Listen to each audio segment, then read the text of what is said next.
انا بحب الرئيس السيسي جدا. كل واحد بقى على حسب وجهة نظره،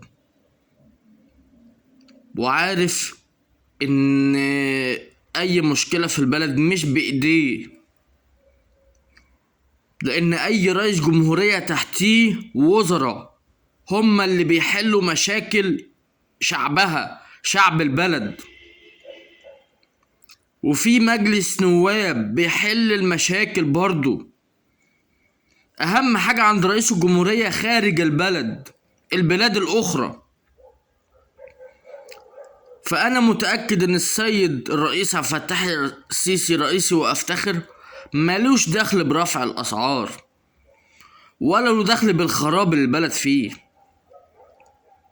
أقر إن الحكومة فاشلة بكل المقاييس، وأقر إن البرلمان المصري بيحاول يحارب معانا وزير التموين والتجار الظلمة الجاحدين.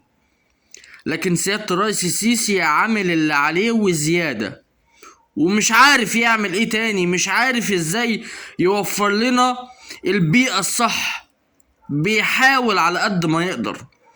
يا ريت نساعد بعض عشان يعني لما احنا نساعد بعض نساعده هو كمان. مساعدتنا ليه ان احنا نساعد بعض ونقف جنب بعض ونتحدى الغلاء. لازم نتحدى الغلاء.